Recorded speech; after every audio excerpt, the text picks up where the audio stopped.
The fishing village of Ensum was squeezed in between the eternally storm-ridden Anocus Sea and the ancient Kirishaka mountain range, where clans of stinking feral Midites prowled in hope of snatching anyone daft enough not to heed a local caution and law. And if that wasn't enough, which it absolutely was for Edith, the dank, spirit-infested Drakeswood lingered to the east and to the west. The Dreachtarian coast wound along perilous cliffs. Yep, Edith reassured herself, visitors were rare. They were also unwelcome. There were, of course, the limited interactions with stone traders who interrupted their voyages along the coast on their way to Hain, where they would end their journey to make port at skipping docks to earn their coin. Though they never tarried long in Ensum. There was nothing to linger for. A fact that brought a certain ease to Edith. Since she was young, she had been shy of change, encouraged to fear it even. Things were always better left as you found them. At least, that was what her dear departed mother and father used to profess. 1 7th week passed in much the way it always did in Ensum. Gossip prevailed, wild and unbridled. Ensum folk made a vocation of knowing each other's doings, comings, goings, and thinkings. No stone unturned, no mystery left unsolved. Today was no different. Mutterings of Zoran's wonderful wares buzzed from lip to ear. Charming orbinalls for one and all. To begin with, Edith had no inkling nor concern for what these orbinalls were, or what they did. Not at least until one evening several sun-ups and downs after the unveiling of Zoran's store. By Wilb's vigorous accounts, it had all occurred to a fanfare pumped out by some outrageous steam-powered contraption that did the work of a whole ensemble of musicians.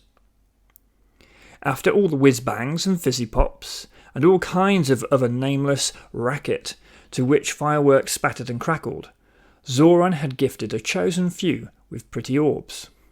When all the fuss and palaver had died down that eve, Edith finally succumbed to her curiosity and inquired as to what these odd little orbs, which had crept their way into the Hogs Trotter, actually were. Yes, an orbinall.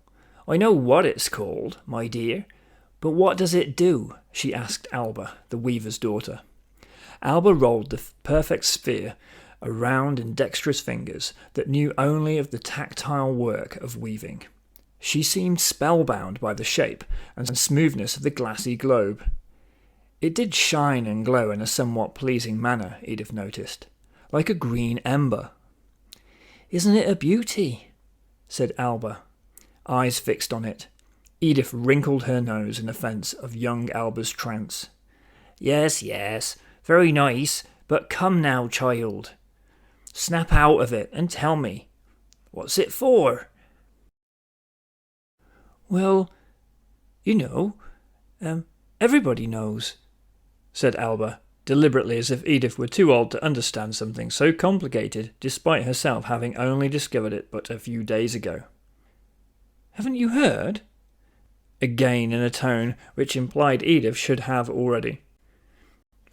Edith shook her head and folded her arms, remaining in exasperated silence. "Look," said Alba, casting her hand over the orbinall as if gently brushing the angel's soft hair on a baby's crown. "All is in the orb." Edith peered into the sphere, nestled harmlessly in Alba's delicate grasp. The crystal ball pulsed a sickly sweet cloudy green. Suddenly, it blossomed to life with seeings. Some were a mystery to Edith, but others drew some faint recognition. They seemed like frozen moments, captured instances, paintings of people and places around the village, several of Mrs. Bramble's baked goods. One was the front of Zoran's store, which Edith gathered from the lavishly gilded board daubed with elegant calligraphy of a master's hand. It seemed captured in the middle of a prancing up and down the cobbles on mechanotechnical legs. "What are they?" Edith asked, unapologetically awestruck. Edith's captivation delighted Alba, who explained, with a flourish of pride, if not repetitively, that all was in the orb. Everything a person witnessed in a day would be captured within it, in a blink of the eyes. And it wouldn't stop there. Anyone with an orbinal could transmit their seeings to another, so long as they too possessed an orbinal. "Lucas saw this one," said Alba, tweaking the orb with a finger and thumb, growing the current seeing so much so that the others were pushed aside and cast to some other place Edith couldn't figure. Just where did they go? Edith looked behind the orbinal as if trying to catch the images falling out the other side. "And this one was seen by Jonah, and this one by Isaac, and this..." Seeing after seeing, Alba flicked through them all. With such rapidity, Edith felt as though her very eyes would roll out of her skull. She held up her hands and laughed apprehensively, feeling a little giddy. "Well, ain't that a thing?" Edith waddled off back to the bar to serve Wilb, who had begun impatiently tapping the counter with thick fingers. He remained silent and tight-lipped until his ale came to him in his ghastly flagon. Normally, Wilb's tip-tapping frayed Edith's nerves, but this evening, quite frankly, she was eager for the excuse to leave Alba to it. That orbinal, whatever it was truly nauseating.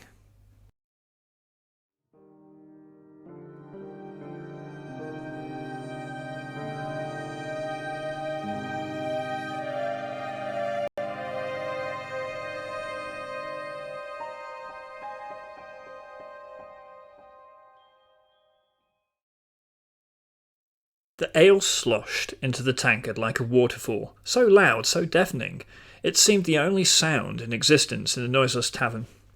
A graveyard hush had engulfed the Hogs Trotter recently. Not even a moon sweep had gone by. It was all that Zoran's fault.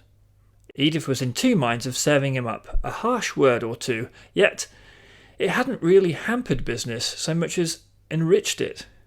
Fortune, in this case, came in the price of a relative silence.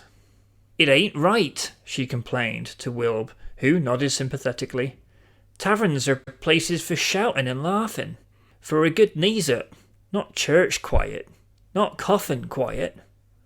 Should never be able to hear a person cough, I say. Not in such public places. What will people think?" Wilb shrugged, and with his gaze led Edith to rest upon her patrons.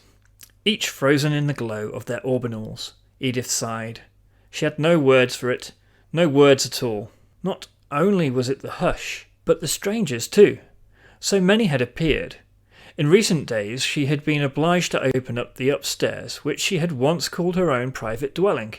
Instead of lying her head down at night in the warmth of her big old bed, she had taken to sleeping in the kitchen, curled up by the range, on a shaggy Ardiafskin cut rug, like a wild Vuvek. Outsiders had arrived in their droves. By all accounts, the once still and relatively empty waters of Sandbach Bay were now chock full of tall ships, schooners, clippers, and trade vessels. They brought outlanders with their own orbinals in their grasps, eager eyes prepared for new seeings to capture in the orbs they toted.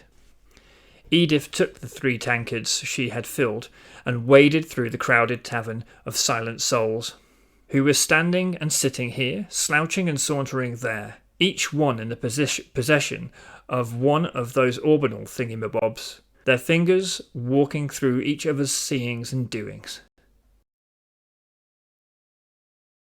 No longer did a simple green glow illuminate the Hogs Trotter and cast twisted shadows about the place.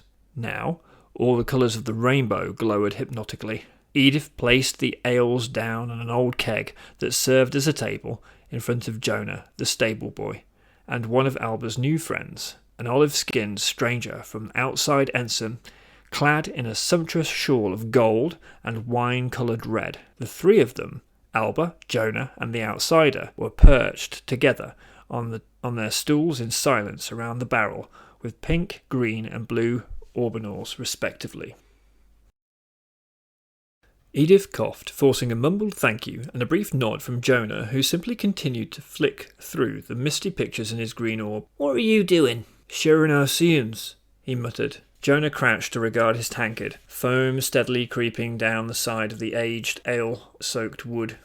He blinked a few times, occasionally changing the angle of his head. Mystified and intrigued at such peculiar behaviour, Edith couldn't hold her tongue any longer. "What on Seodan are you doing now?" Jonah held up his orbinall so Edith could see the image of the tankard captured inside. Yet it was different somehow, more appealing. In fact, a rather tasteful picture which caught the light fluffy foam in contrast with the dense oaky overtones of the tankard. "Ooh, ain't that nice?" said Edith in a flourish of enthralled clucks. Jonah smiled faintly, as if the whole thing were nothing. He placed his palm on the orb's curved surface like a Sigikian high priest blessing a newborn child's crown, and closed his eyes. Every orb in the tavern flashed suddenly with the seeing of his flagon. A buzz of approving voices picked up all of a sudden. It was the most life Edith had heard in a while. Patrons and strangers alike, demanding more grog, compelled Edith to dash to the bar and start pouring ale for patron after patron. Not only those already in the Hogs Trotter either. More came that instant through the hefty oak doors. Outsiders in all manner of garbs, and some speaking tongues she would struggle to choose a name for. Of the folk she did know, from fisherfolk's hearsay, were the stout seafaring half-men islanders of Rordetor, the Stone, were the charmed reptilian Dirigoni shapeshifters of Aonar, that who, up until now, Edith had thought to be the imaginings of children's tales, and, oh my, was that an Usk? The immense, brutish, blue-skinned barbarian was required to bend almost in half to get through the door. He stood now, crook-necked, with half his face pressed against the low ceiling, orbinall in hand, waving the image of an ale at Edith. She poured the big fellow a draught of grog, which he took between thumb and finger and knocked back in one gulp. "Again!" he growled, slamming the tankard down on the counter. His tusks glinted wet with ale, and his eyes eager for more.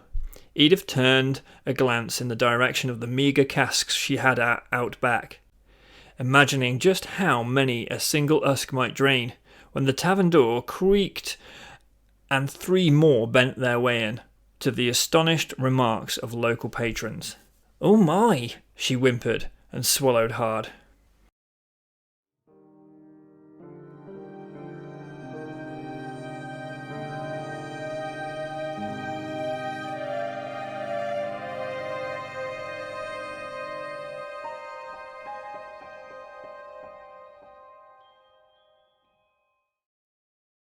The village of Ensom had transformed into a magnificent place indeed, teeming with visitors, and even a few locals Edith had rarely seen venture out from their cloistered confines. The light of day was brighter than she recollected. The smells, too, assorted. Breeze too fresh, yet outside she had been obliged to come. After a few moon sweeps of madness, where the Hogs Trotter had been its busiest, business had abruptly dried up, and it was all that Zoran's doing. Of that, Edith was unyielding, and she would give him a cross word or two. The shock of what was to come, though, she was not prepared for. Ensom had changed. No, it had grown. Edith could have sworn it. Sure, the last time she had tackled the outside world was now a foggy memory, but she was damned certain, and could have sworn to Sigik, it had looked nothing like it did now. "Not a village any more," Edith grumbled under her breath, as she hobbled along the street, a street that was by no means empty, which offended her even more. It was struggle enough for her legs that were accustomed only to the short distance between patrons, the kitchen and the bar, but now she was forced to wind this way and that through the humming crowds of outlanders meandering all over the place. with their eyes fixed squarely on those blasted Orbinall whatchamacallits. "Not even looking where they're going," Edith muttered in disdain. The village, indeed, had more the appearance of a town now. New dwellings had gone up here and there, all were still being constructed by armies of masons and carpenters.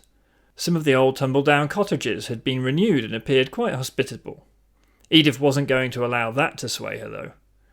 The old cobbled street, too, which she had expected to be customarily empty, aside from the odd one or two ensign folk, bustled with activity. "This ain't right," Edith cursed as she huffed along. "Ain't right one bit." What she happened upon next was the last straw. A bazaar had consumed Ensom. For a moment she stopped dead in the thrum, just to take it all in.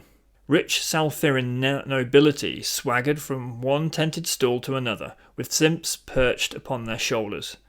The two handspan-tall creatures were something Edith had never seen in the flesh before. She had heard talk of them enough, though.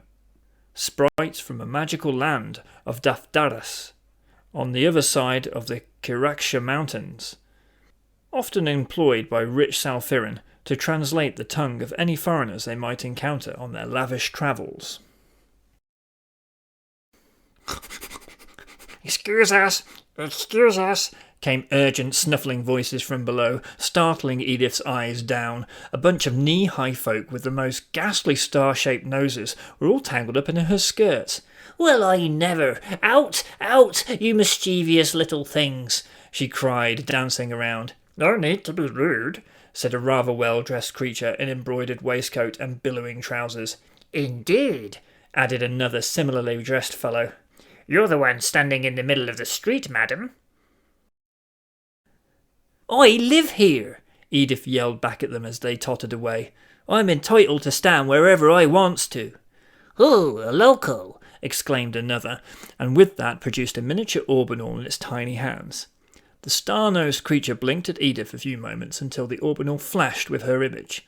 "Much obliged," said the creature, with a bow before it scampered off amidst the legs of the thrumming crowd to catch up with its kin. "Well, I never!" Edith huffed indignantly. Not even her own face was hers anymore. That settled it. If there had been any inkling of doubt, which there hadn't, it would have absolutely evaporated right then and there. Edith rolled up her sleeves, hitched her skirts, and set her face in the most stoic scowl she could muster to demonstrate that Edith Prattlebottom of Ensom Village meant business, and that it was business she was on. She proceeded to plough through the crowd as though it were a wheat field ready for harvesting.